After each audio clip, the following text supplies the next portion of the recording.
अभी कुछ ही दिन पहले मैंने कर्तव्य पथ पर कॉमन सेंट्रल सेक्रेटेरिएट यानी कर्तव्य भवन का लोकार्पण किया है और आज मुझे संसद में अपने सहयोगियों के लिए इस रेजिडेंशियल कॉम्प्लेक्स के उद्घाटन का अवसर मिला है। ये जो 4 टावर्स हैं, उनके नाम भी बहुत सुंदर है। कृष्णा, गोदावरी, कोसी, हुगली, भारत की 4 महान नदियां जो करोड़ों जनों को जीवन देती हैं। अब उनकी प्रेरणा से हमारे जनप्रतिनिधियों के जीवन में भी आनंद की नई धारा बहेगी। कुछ लोगों को परेशानी भी होगी। कोसी नदी रखा है नाम, तो उनको कोसी नदी नहीं दिखेगी, उनको बिहार का चुनाव नजर आएगा। तो ऐसे छोटे मन के लोग जो होते हैं, उनकी परेशानियों के बीच भी मैं जरूर कहूंगा कि नदियों के नामों की परंपरा देश की एकता के सूत्र में हमें बांधती है। दिल्ली में हमारे सांसदों का ईज ऑफ लिविंग बढ़े, हमारे सांसदों के लिए दिल्ली में उपलब्ध सरकारी घर की संख्या अब और ज्यादा हो जाएगी।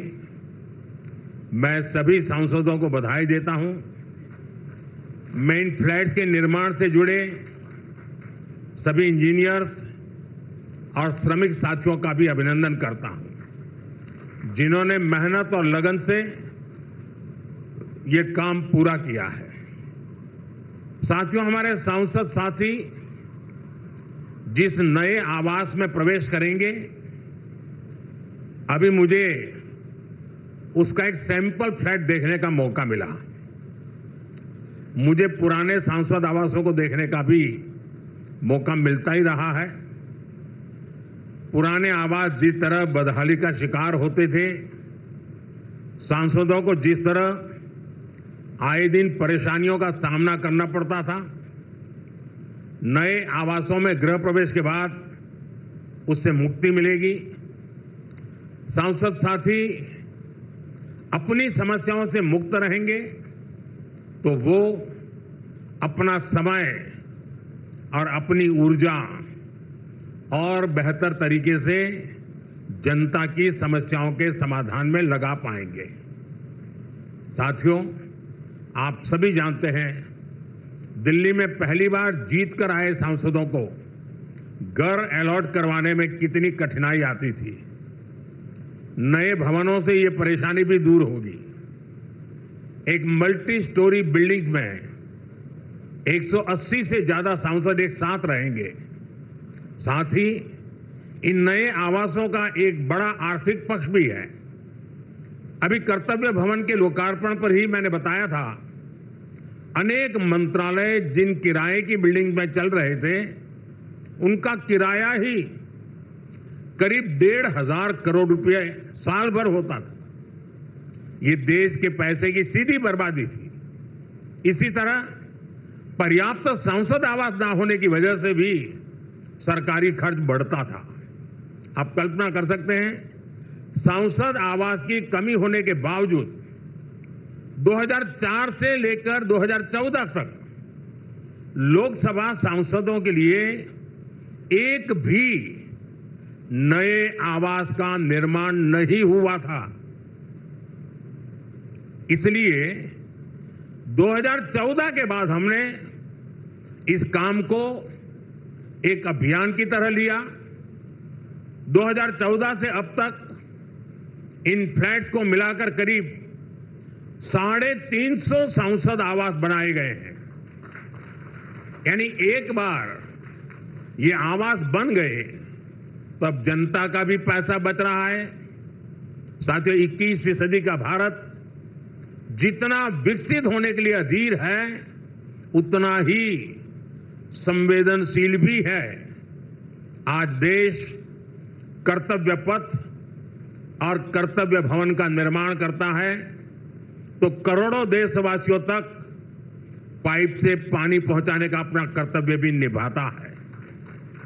आज देश अपने सांसदों के लिए नए घर का इंतजार पूरा करता है तो पीएम आवास योजना के जरिए 4 करोड़ गरीबों का गृह प्रवेश भी करवाता है।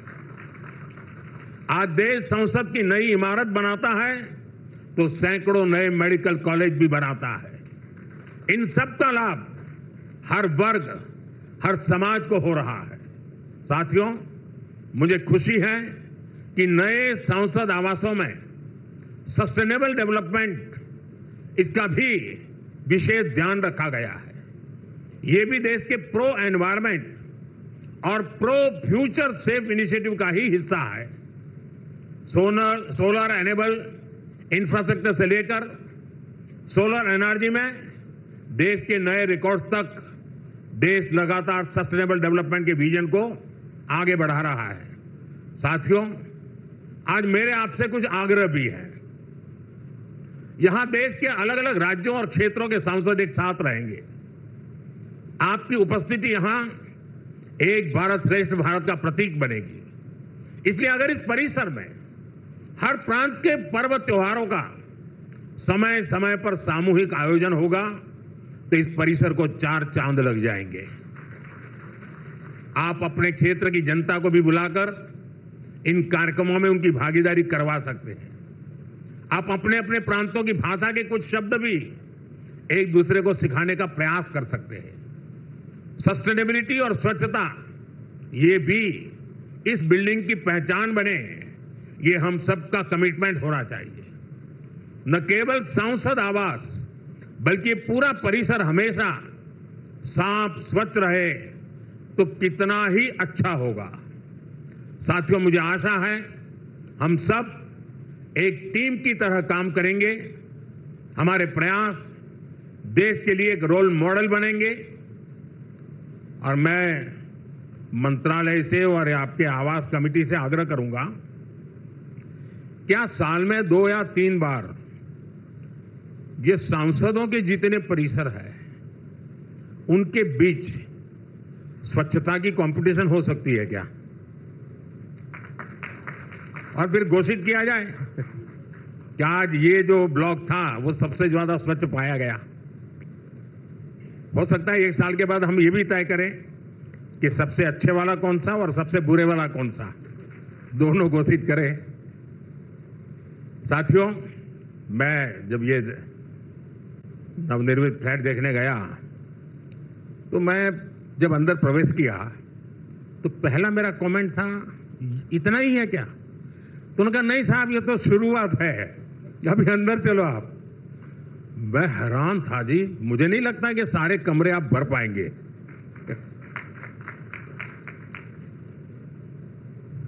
काफी बड़े हैं। मैं आशा करूंगा इन सब का सदुपयोग हो। आपके व्यक्तिगत जीवन में, आपके परिवार जीवन में ये नए आवास भी एक आशीर्वाद बने। मेरी बहुत बहुत शुभकामनाएं हैं। धन्यवाद। बहुत बहुत धन्यवाद माननीय प्रधानमंत्री जी, और साथ ही आप सबका बहुत बहुत धन्यवाद इस ऐतिहासिक पल का हिस्सा बनने के लिए, क्योंकि ये परियोजना केवल ईंट पत्थर की संरचना नहीं बल्कि